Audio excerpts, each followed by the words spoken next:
Kayaknya gregetan karena banyak banget bayi lagi di time zone gitu bukan bayi ya, biasanya kalau di time zone udah anak umur setahun keliling-keliling mbaknya ngasih makan ya. Aduh, kayaknya kasihan saya, itu bayi nggak, anak itu nggak kepengen makan ya, tapi dipaksa makan ya, yang nyuapinnya juga nggak enjoy apalagi anaknya. Padahal makanan itu buat kita adalah suatu proses enjoyment ya. Kita kan kalau party atau sosialisasi ada makan ya. Nah, kenapa itu terjadi? Karena pola asuh yang perilaku makan yang tidak benar, yang harusnya sudah dimulai dari usia 6 bulan ya. Apa? Ini sebenarnya adalah anak usia 1 tahun yang terutama, tapi harus dilatih sejak usia 6 bulan. Ini dari WHO juga ini ya. Kalau buka website WHO pasti ketemu. Pertama, kita harus encourage dia pegang sendok, self feeding. Saya kalau ngasih makan anak saya selalu kasih makanan suap-suapan. Ya tentunya tergantung pada saat usia berapa ya. Kalau udah usia setahun tentunya lebih bagus kemampuan motoriknya dia. Itu akan membuat anak sangat bersemangat untuk makan. Terus jangan jangan dimarahin ya. Jadi makanan, dan satu lagi, memberi pujian terlalu berlebihan sebenarnya juga tidak baik dalam hal makan ya. Karena makan itu suatu yang natural ya. Kemudian ya ini dengan age appropriate ya, peralatan makan yang sesuai sekarang kan udah banyak tuh macam-macam ya. Kemudian memberi makan itu sesuai dengan respon lapar. Kalau kita melatih jadwal makan, nanti saya lihat kan ada banyak masalah, itu biasanya anak itu akan terbentuk sinyal rasa lapar dan kenyang. Lanjut. Nah, ini berbagai macam tipe orang tua nih. Coba lihat sendiri termasuk yang mana. Yang bagus yang responsif, artinya tahu ini anak maunya apa sih. Ini anak lagi bete, lagi sakit, lagi nggak enak, atau masih ngantuk, udah dibangunin suruh makan, ya. Controlling ini memaksa, anaknya nggak mau, terus aja dibujuk-bujukin pakai TV, pakai mainan, ya. Kalau perlu naik odong-odong, tiap kali makan itu harus naik odong-odong sampai habis 20.000. Itu mereka nggak bisa beli makanan, tapi akhirnya beli tiket odong-odong. Kan sayang sekali, ya nggak? Itu cerita kayak gitu di mana-mana. Maksud saya nggak di rumah sakit puskesmas, nggak di rumah sakit bunda, ya sama ternyata. Karena ibu-ibu tuh saking inginnya anaknya makan ya. Ya, tapi caranya ya tekniknya yang salah. Terus indulgen ini, wah diiming-imingi nanti habis makan dikasih coklat ya, memanjakan ya. Ini nggak peduli sama sekali. Ini ada 4 tipe orang tua dalam hal kaitan dengan pemberian makan. Yang biasanya terjadi kalau anaknya ada masalah-masalah kayak gini nih. Ada anak yang nafsu makannya memang sedikit, ada anak yang selektif, ada yang sudah trauma, dengar bunyi sendok ya, lihat mamanya aja takut. Tapi kalau sama mbaknya santai, tenang bisa makan. Pasti ada yang di sini kalau sama mbaknya dia bisa makan, kalau sama mamanya nggak mau makan. Ya, lanjut. Nah, ini tadi sudah ada, bahkan lebih bagus tadi video yang dari Dokter Tiwi ya. Ini enjoy ya, lihat. Harusnya seperti ini. Dan baby chair ini penting banget ya, karena ya memang bayi itu harus didudukkan dengan posisi yang benar dan ini sangat membantu. Tapi kalau nggak bisa beli baby chair, lanjut. Paling nggak didudukkan seperti ini ya, jangan digendong ya, digendong dibawa kemana-mana. Itu posisi bayi tidak bagus. Kalau ada di sini mungkin pernah ada parenting class sama dokter lu, itu kesegarisan antara leher, batang badan itu tidak terbentuk sehingga ngunyah nggak bisa. Ya, jadi tidak digendong, itu posisi makan yang sangat tidak disarankan. Harus duduk ya.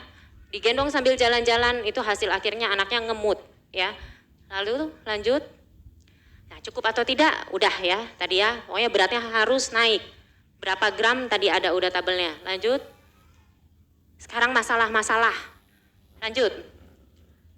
Nah, ini golden age oromotor itu usia 6 sampai 9 bulan. Ya, sampai 12 bulan masih boleh lah. Kalau telat dikenalkan, dia nanti akan susah. Susah untuk bisa makan sesuai dengan tekstur yang sesuai dengan perkembangannya dia. Yaitu usia 1 tahun harusnya diharapkan paling nggak bisa makan nasi ini. Ini nasi tim bakmi Gajah Mada. Ya. Paling nggak dia bisa ya mungkin dibenyekin sedikit. Kalau ayam masih agak susah, nggak apa-apa ya. Nah ini tekstur kayak gini harusnya usia berapa nih? Berapa? 8. Pada pinter-pinter. Jadi harus sudah mulai diberikan yang kasar ya. Lauk ya belum bisa, kalau dagingnya harus di blender, tapi kalau nasi udah bisa. Yang ini adalah pada saat awal ya. Jangan lupa untuk ditingkatkan, karena tanpa rangsangan anak tidak akan bisa ya, harus ada rangsangan. Selain tekstur, rangsangan buat ngunyah itu bisa berupa suhu, rasa ya. Jadi macam-macam. Jangan lupa kalau dia baru 1 kali melepeh, jangan putus asa ya. Kadang-kadang mungkin dia muntah karena dia belum bisa. Umur 8 bulan itu rahang kita itu baru bisa, rahang bayi baru bisa gerak atas bawah. Lidah itu belum bisa ke kiri ke kanan. Ya. Jadi wajar kalau kita nyendokin terlalu dalam, terlalu banyak, makanannya gelincir ke belakang, kesedek lah dia. Ya, bukan berarti dia nggak suka. Dia belum bisa, apalagi kalau pas awal-awal. Ya. Jadi ngunyah sih dia udah bisa, tapi mengkoordinasikan untuk menelan kadang-kadang dia masih belum bisa. Ya, nanti udah umur 10 bulan, 11 bulan, lidah itu udah bisa bergerak kiri kanan. Jadi lebih bagus lagi kemampuan ngunyah. Ya, makanan di dalam mulut udah bisa didorong kiri ke kanan sama dia. Lanjut. Nah, ini kira-kira timeline-nya ya. Udah deh tadi ya. Lanjut. Ini makanan orang bule itu sayur-sayur juga, itu salah juga tuh. Nah sekarang masalah yang kedua, tidak punya jadwal makan. Kita tahu bayi itu kapasitas lambungnya kecil ya. Kecil, makanya makannya sering, neteknya apalagi baru lahir itu tiap sejam netek. Terus kalau kita kasih makan dalam porsi besar, ya ibunya itu sering, aduh dok makannya dikit. Saya tanya berapa banyak, ditunjukin lah mangkoknya, wah bu, ini juga rasanya saya makannya kalau pagi juga cuma segini. Ya, jadi itu adalah persepsi ibu. Yang namanya jumlah makan itu biarkan anaknya yang ngatur. Karena saya makan ya, setiap orang tuh beda-beda. Saya sama ibu ini pasti nggak sama kan? Ya kalau kita prasmanan tuh yang bapak-bapak bisa kayak gini, yang ibu-ibu sedikit. Jadi nggak bisa diatur, jangan kita yang ngejatahin. Ya, itu yang benar harusnya. Tapi kalau McD mereka bikin Big Mac sampai gede. Nah itu guru saya dulu udah almarhum bilang lah itu yang contoh bahwa kita itu dipaksa makan. Kan kalau nggak habis ya sayang dong, ya kan? Nah, padahal harusnya tidak seperti itu. Jadi bayi itu biarkan, jadi porsinya kecil, kalau dia nggak habis ya sudah, kalau dia masih mau ambil lagi. Sehingga kita kasih jarak 2-3 jam untuk pengosongan lambung. Ya, kalau lambung penuh, anak itu ya muntah pasti. 2-3 jam tuh bukan berarti udah kosong semua lambungnya, tidak, tapi paling enggak sudah sebagian sudah masuk melewati lambung ke usus. Kalau udah ke usus dia nggak akan muntah lagi. Ya, kecuali kalau ada penyakit medis ya, lain ususnya kesumbet yang lain-lain. Tapi orang sehat, bayi sehat sudah lewat dari lambung, udah nggak muntah. Nah, itu baru sekitar 2-3 jam. Makanya kita jarakin 2-3 jam baik ASI maupun snack maupun makan. Sehingga anak itu tahu apa sih yang namanya lapar tuh, oh perasaan begini nih lapar, oh perasaan gini nih kenyang ya. Jadi dia makannya juga bersemangat dan dia juga di suatu hari nanti dia nggak akan menjadi anak yang obes karena nggak ngerti perasaan kenyang itu gimana.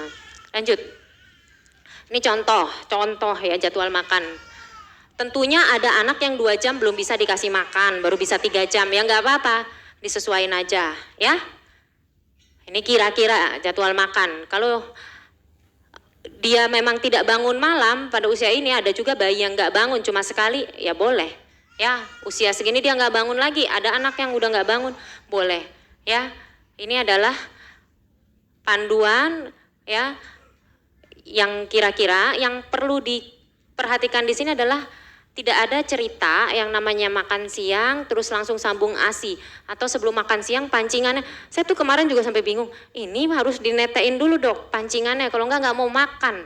Wah kalau kayak gitu itu bukan pancingan bu, itu bukan berarti, artinya ibu itu memberikan reward, neteknya itu jadi bukan dalam hal nutrisi lagi ya, jadi hanya secara psikologis. Nah itu kita nggak boleh. Apalagi kalau memang ternyata dia neteknya banyak ya, tentunya bayinya jadi kenyang dan abis makan kalau dia makannya cuma dikit langsung ditetein. Itu membuat bayinya mikir gak usah makan, nanti habis makan ditetein. Jangan salah, ternyata bayi itu pinter juga loh. Mereka akan mengasosiasikan kebiasaan yang kita tanamkan kepada mereka, ya. Mereka akan menganggap itu tertanam di pola pikirnya. Oh, itu yang harus dilakukan. Lanjut. Nah, gerakan tutup mulut ini nanti suatu saat pasti semua ngalamin. Wah, saya juga walaupun ngomong di sini, kalau anak sendiri yang tutup mulut, anak saya tutup mulut, stresnya juga sama, ya. Apalagi kalau ibunya kerja, pengen ngawasin anaknya ini makan, tapi nggak bisa cuti. Giliran pulang ke rumah udah capek ngelihat anak kayak gitu, tambah stres lagi. Aduh, pokoknya sama deh perasaannya di mana-mana yang namanya ibu itu sama. Normal pada suatu fase perkembangan pasti dia ada kayak gitu. Waktu umur 6 bulan tuh makannya luar biasa lahap. Umur 8 bulan, 9 bulan kok mulai bermasalah nih. Itu kenapa? Macam-macam penyebabnya ya, setiap anak beda. Secara psikologis itu mulai ada usia anak itu menunjukkan kemandirian. Ya, jadi dia mulai nggak mau, ya, mulai pengen nunjukin dia maunya apa, itu bisa. Kemudian bosan rasa atau perilaku makan yang tadi saya tunjukin tuh, itu salah, selama ini salah, dan anaknya semakin besar dia semakin bisa ngelawan, jadi mulai dia nunjukin. Nah, yang penting strategi kita adalah lanjut. Satu, tetap singkirkan penyakit medis ya, harus singkirkan dulu. Apa anak ini lagi demam, lagi ada masalah lain ya, itu harus disingkirkan dulu ya, pastikan. Yang paling sederhana ya tumbuh gigi ya, kayak gitu-gitu ya. Yang kedua, tetap bertahan pada jadwal makan. Kalau lihat tadi jadwal makan, yang jam makan itu tetap kasih. Tetap jadikan jam makan, jangan diubah jadi jam susu. Ya, walaupun cuma sedikit. Kenapa? Supaya kita menjaga bahwa anak ini jangan sampai tidak makan dalam jangka waktu panjang yang akhirnya membuat dia jadi nggak mau makan. Tidak mengganti jadwal makan dengan susu ya, maksudnya itu. Tetap tawarkan tapi porsinya lebih kecil ya. Tetap tawarkan. Terus ibunya harus kreatif ya. Kreatif dalam hal menunya diubah. Ya. Kalau biasanya makannya tuh yang salmon gitu ya, salmon, brokoli gitu ya, kentang ya. Coba kasih dia soto ya. Kasih dia bumbu rendang, kasih dia pecel. Jadi kasih rasa yang berbeda ya. Apalagi kalau bayi udah mendekati 1 tahun ya. Apalagi kalau udah anak 1 tahun. Kemudian ubah suasana makannya ya.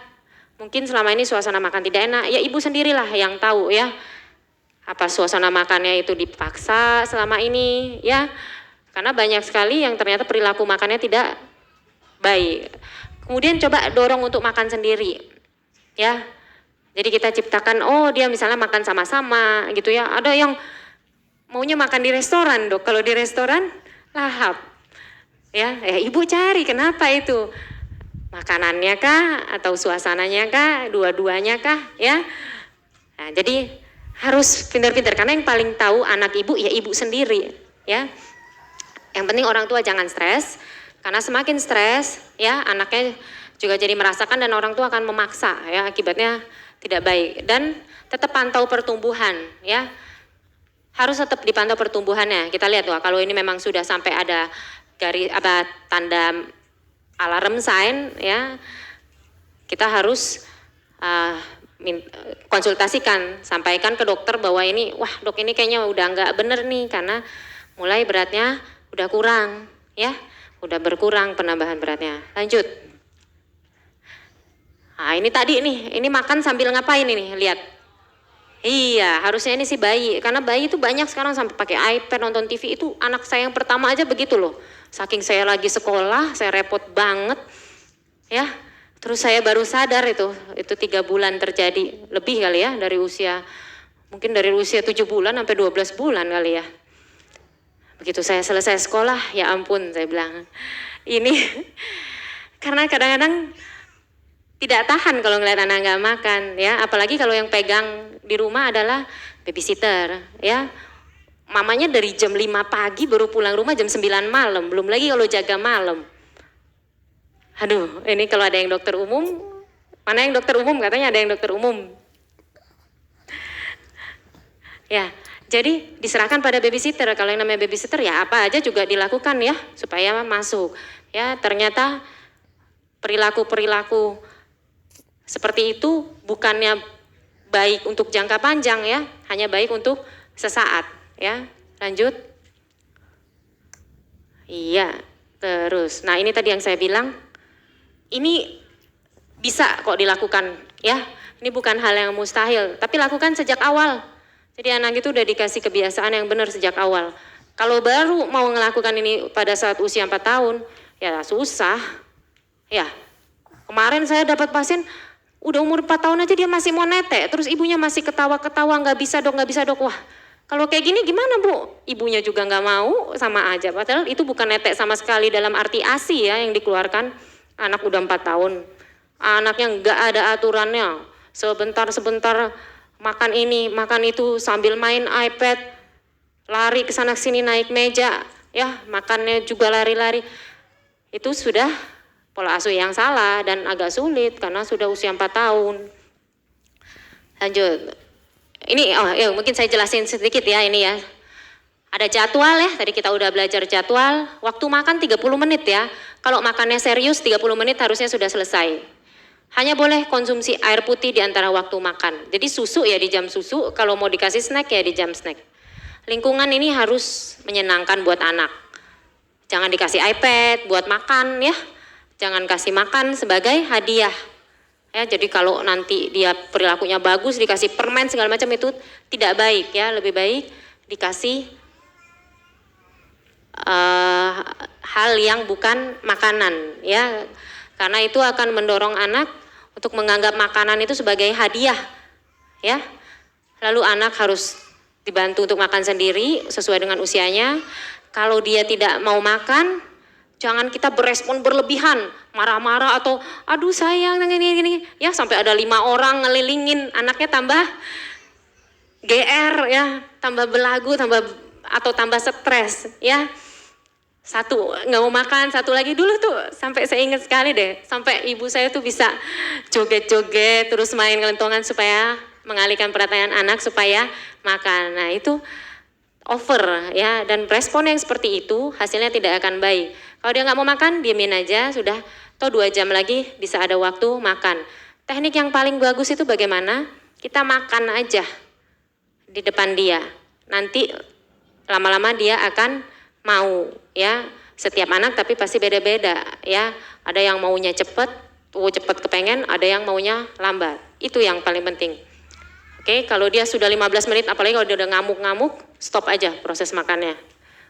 Oke, saya kira demikian, mudah-mudahan bermanfaat. Saya kembalikan lagi ke MC atau Dokter Tiwi.